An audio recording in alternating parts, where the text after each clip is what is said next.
another episode of The Women Your Mother Warned You About, brought to you by Sales Gravy.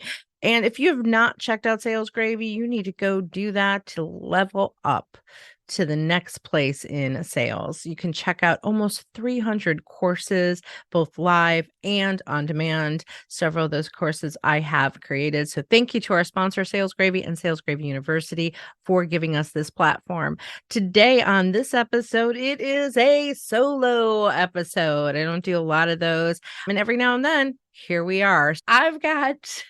It's going to be a little bit of a funny story, maybe unusual, but I love drawing the parallels between life experiences and things that happen, and how do we take those stories and relate them in business and sales as learning stories. So today, bear with me because I want to get all of this right. I am here to talk about my swan. Okay, that is the story I'm talking about today. This is going to seem like a strange topic. And I recently told my publisher about this feral swan in my pond. And she quite honestly encouraged me to write about it and to find some kind of learning or patterns from it. And she's also a big believer in swans entering your life for a certain reason. And I've got a lot of lines, parallel lines to draw here. Let's talk a little bit about this. And the publisher and I got into this because she is currently publishing a compilation book called Ignite Connections, which is these stories about people and their relationships to animals. And I was actually joking with her. I was like, I don't know if I would contribute to that compilation because I don't know if I really have a good story there. And they started talking about the swan, and that's where she's like, no, that is a good story. With that publisher, I have published a book called Ignite Your Courage, which has gone to #1, which is pretty cool. And now she's helping me publish Improvised Intelligence coming out in 2024. So let's talk a little bit about the swan. Sammy the swan. Okay. I have formed a bond with a swan, which, yes, I have given him a name. And this might sound crazy to some, but what some might call crazy, I call curious, because I'm just naturally curious about behavior, about human behavior. I'm always studying human behavior, typically not wild animals until now. And this is where I think there's so much to be learned. The timing is serendipitous because as I'm writing this book on how to use improv to increase emotional intelligence, a big piece of that is how do we get better at social awareness? And a lot of that has to do with observation and observing. And in this situation, the swan has become like a training opportunity for me to improve my ability to observe and anticipate behavior. So I don't think we spend enough time observing human behavior. And I think it affects us, in my opinion. We don't watch people with intense curiosity to understand them, probably because we're too busy trying to fulfill our own agenda. We got too much to do. Like, I don't want to focus on studying people. We try to listen to them, but we're not really watching or observing, like with our eyes and our intuition, not just our ears. And we all have a hard time keeping up with this, but the idea of studying for some people just might not be a priority. And I think it should be a requirement if you want to be successful at cultivating and leveraging relationships. So let's talk about the swan and how this relates and what I've learned. So first, a little bit of backstory on this story about Sammy. One day, he and his mate, which I named Sophie, by the way, showed up in our backyard pond. So, like a kid, I was so enthralled with this. These animals are beautiful and majestic and way bigger than I ever thought because I never really was around swans, and now I was. If they were humans, they would be known for what I call the it factor. Right? It's that thing, that magnetic thing. Like they just show up so majestically and you just stare at them because you're just in awe of them. So they've got that it factor. Eventually, these two swans found their way to our patio. I'm assuming they were looking for food. The slightly larger one was a hisser. He was hissing. And the other one was always typically quiet and just followed behind the hisser. Now, I may have been profiling, but I assumed that the hissing one was the male because he was showing his aggression to protect himself and his partner. Then one day I had to leave town on business and I was gone for about 2 weeks. And when I came back, there was only one swan. And I'm like, I asked my husband, what happened to the swan? Of course, he has no, he's got no idea or no interest in this. He thinks I'm a little kooky about it.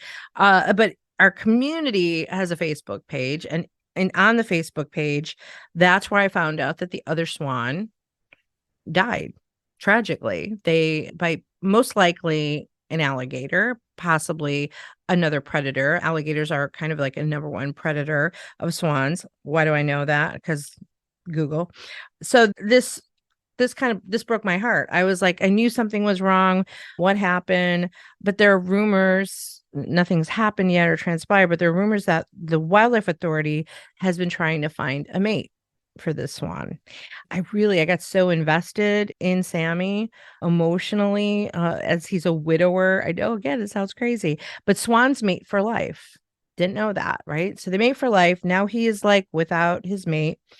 And I started researching and studying swans and learned, like I said, that they mate for life just like humans. And because of that, I started developing these emotions with this feral animal. And I started wondering what would happen to him without Sophie. Again, childlike curiosity that I've always had. So there are two types of people in my community, and they actually say it outwardly on Facebook. There are those in my community who are afraid of him and shoo him away. Like they even said, like, oh, he hisses and I'm scared, right? And then there are those who really feel sorry for him and try to give him attention because we're all looking out for him. Well, not all, but a lot of us. So let's start there with the human behaviors of fear and compassion. We fear what we don't know or what appears to be scary. If Sammy was a human, he might be perceived as aggressive, angry, potentially dangerous. Like, I never thought that of swans until I encountered this one. I've even had friends say to me to be careful, he might attack me. And their fear can certainly be valid, but they've also never encountered him. And they're kind of just making assumptions on maybe what they heard or maybe what they have experienced. I don't know. Meanwhile, back in the human world, the same could be true if you think about humans with those characteristics, right? There are people to be careful around, people who are perceived as aggressive, angry, potentially dangerous to our well-being. In my heart, I don't think they mean to be that way. This is usually like their behavior is usually an emotional disposition based on things that have happened to them. They're acting out as a form of protection or self-defense. They don't want to let people too close to them because of their own fears and maybe past negative experiences. So I can certainly be careful of a feral animal, and I am. I think he and I do this dance. I'm afraid of him. He's afraid of me, but with each other. And I can still have compassion with boundaries to make sure I'm not harmed, which I can also do with humans if I choose to and if I remember to, right? Because we always put a spotlight on ourselves too often and forget about thinking of others. The reason why I can give this type of grace to a wild animal or emotional human is because of the time that I spend observing and attempting to understand the behavior I'm witnessing or receiving. Aside from my curiosity, I'm also in the mindset of what if, or what is the real story here, which helps me dig into my empathy. So when I'm dealing with people with different types of emotions, I always go to like, what happened to that person to behave that way? Or when I react, right? When I have a visceral reaction to something, I dial into my self-empathy, like, why am I reacting this way? Right. And we can do this. There are exercises that you can do for checking in with your own self-empathy. So, for example, an exercise that I often do with clients is, all right, let's jot down this inventory. Someone does something that affects you, you have a reaction to it. So write down that thing, right? Like maybe Joe is always late. And then what does that make you feel? Like, what is the emotion that comes up for you, right? Instantly, that emotion is like, oh, I'm so mad. And then what is the thought, right? If you start to get rid of the emotion and then process the thought, what is the thought, right? Joe's late, which then impacts my meeting, which then potentially makes me look bad. Whatever, you come up with that. And then you kind of determine like what are your needs as a result of those things. So the point is that we can tap in to self-empathy, right? So that we can become more empathetic of others. And empathy is nothing without compassion. So we can have empathy and be empathetic, but then we have to take action. That's where the compassion comes in. So other observations I've had, other things that I've learned from studying this Swan is communication is like the big one. It's like the biggest piece of this. I'm doing this communication dance with this feral animal. Communication is, or lack of, is the number one complaint I hear from most organizations or from employees or from leadership. Like they don't communicate, or we don't get the messages, or we're always the last to know, or maybe they don't like the style of communication, or it's perceived incorrectly, or it's conveyed incorrectly, right? This is a constant issue, epidemic that we see all the time. So back to the Swan, Sammy and I, we are foreigners to each other, meaning we have our own languages. We don't speak the same language. So we have to study each other to figure out what we're trying to say to each other. We're trying to find the meaning in our actions and our behavior in all of the nonverbal, right? This takes time and patience, especially on my part. I can't speak for him, but I have to have some level of patience to really like taking the time to study him, which I do daily right now. Now, even at this very moment, it's like the afternoon and he is not in the pond. And I'm like, where is he? I like have now developed this bond with him and a care for him that I'm like, where I hope he's off flying to another pond, which he sometimes does, to find a mate, because he can go find his own mate, right? Wildlife should not have to remate him. So maybe that's what he's doing. But I have this connection. Over time, he's come to know my voice. He's come to know my voice. I've come to know his voice.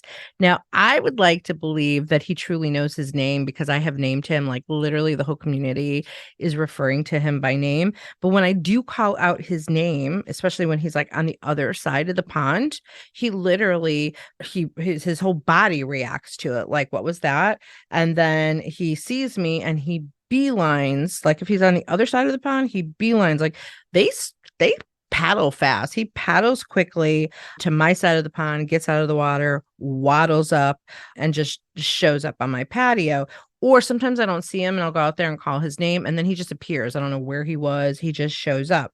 So he also has a couple different ways of talking to me to convey what he needs and he feels. So when I call him, he makes interesting head gestures, raising his neck up and down in a swooping manner while making kind of this chirping noise. Like he's like three kinds of different noises that he shares with me. If I'm not outside, he'll show up.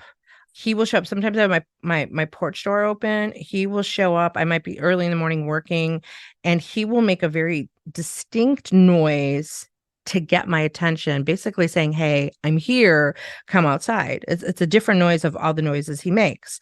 So it's this like short snorting sound. And then he expands his wings. So his wings actually make a noise. And so I can hear that. And then I come out when I hear that in response to that. According to research, it's crazy. That snorting noise is a way, it's like the way to greet a mate or another swan friend, I guess. So that noise is like specifically connected to that. So the running joke is I'm his temporary mate right now. Luckily, my husband is not too jealous about this. And then there's the hissing, right? He makes this hissing noise. And and sometimes when he hisses, he stands up real tall and expands his wings. And it's basically like he's taking up all this space with his wings. So it's his way of saying, hey, don't come near me, right? He expands his space, hisses, he's telling me, don't come near me, don't hurt me. So he's understandably cautious as I am, right? Because I technically stand taller than him. He's trying to make himself bigger. He did not hiss at me at all today. So maybe that's the evolution of our relationship. I'm intentional in observing his communication style as if he were speaking a foreign language, right? So what if we did that every day in our everyday lives with people? What if you were intentional with like, I don't understand this person, so I'm going to really pay attention to try to understand. I think sometimes that we take verbal communication for granted, like the actual words. We understand the words and we sometimes tune them out at the same time. So our brains are used to a pattern of conversation, a pattern of speech, and maybe we're not fully listening. But when we don't fully understand someone's language or even an accent, someone with an accent different from ours that we're not used to, we tend to focus more intensely. Like we stop and pay attention. It's like, am I hearing this right? Especially on body language to ensure that we're understanding others. For the most part, body language is pretty universal. So we could all speak a different verbal language, but body language for the most part doesn't change, except in some cultural situations, right? There's some cultural differences. There's some great books on that. 92% of our communication is nonverbal. So paying attention to a voice and face and like the tone of the voice or how we move our body, that's 92% of our communication. So we really can understand people that don't speak our language by watching their behavior. So we could look for those cues. There's some other patterns of behavior with Sammy and I. We both seem to do things that affect or impact each other by establishing routines and then like watching each other's routines and almost testing each other's routines. So, for example, every morning at sunrise, he typically waits on my side of the pond, on our side of the pond, directly in front of our patio, right? He is right there. He's like waiting for me to come out. And when he hears the door, I don't even have to speak anymore. In the beginning I did. I don't anymore. I open the door. He hears the door. And I think sometimes he even sees the kitchen light go on. And I open the door, I go make coffee. And as soon as I come back with the coffee, he's already on the patio. He's already waddled up.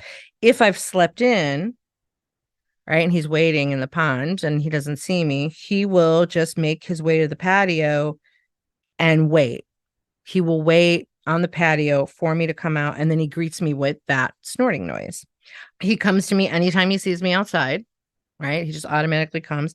Sometimes, like I'll be sitting on the screened in porch and not sitting on the patio, like maybe when it's raining or I'm just not ready to go outside, he will actually come up on the patio, go to the door, and now he's starting to put his beak on the door as a way of knocking or saying like, "Hey, are you coming out?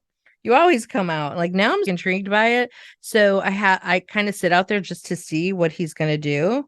And now he's kind of seeing what I'm going to do and taking the next step to engage me right now by knocking on the door.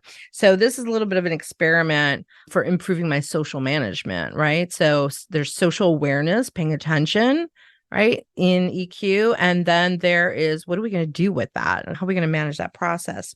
Since he leaves special gifts for me in the grass that I am responsible for cleaning up, says my husband, I often come out to hose down his mess. I try to do this when he's not around. At least I did in the beginning because I didn't want to scare him with the streaming water. I made this assumption that it would scare him when I used the hose because I actually used the hose to scare away the geese, because actually the geese are annoying.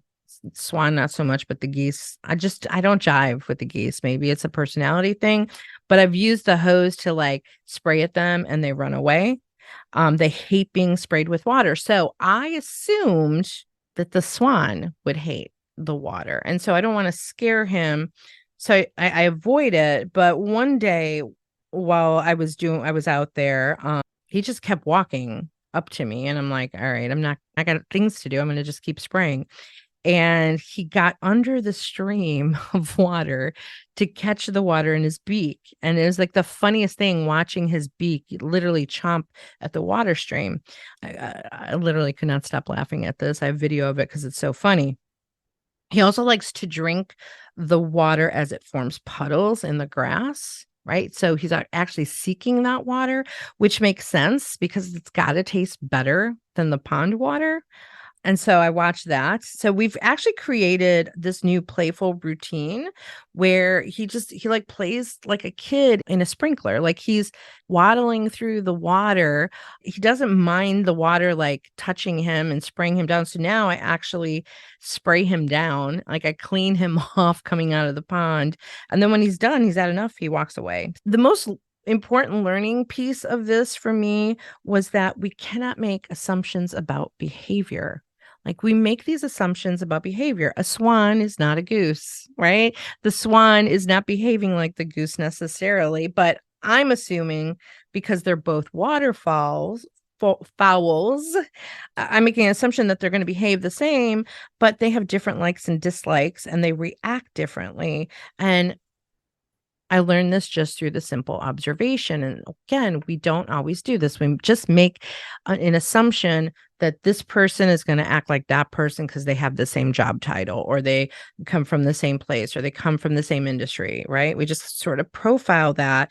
And that is just not the case, right? So, in summary, here are things that I've learned that you could also apply in improving your own emotional intelligence. So, intentional behavior observation and attempting to understand someone's language, right? So be intentional with observing the behavior and attempting to understand their language. This is going to increase your emotional intelligence and it's going to strengthen relationships, even some of the volatile ones, or we can call them feral.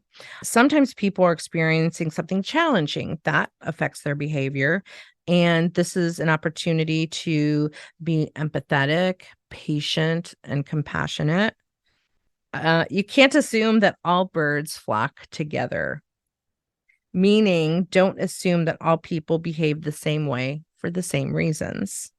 Take the time to understand someone's routine or desired way of doing things, as well as exhibit your own preferences so they know what you like and how you do things. So it's really a game of give or take. And then overall, observation and attempting to understand others is work and a discipline, but the reward is in the relationship. So a little bit of a different kind of episode today, but to me, it was a really great learning that why I'm doing this is to practice my observation skills. And I hope you can take something from this and apply it in sales or leadership. Find your own swan. Thanks for listening to this episode of The Women Your Mother Warned You About, brought to you by Sales Gravy. And again, go check out salesgravy.university. We don't have any courses on swans, but maybe I will create a course on observation. Go check that out. And check out womenyourmotherwarnedyouabout.com or salesgravy.com. And we will see you on the next episode.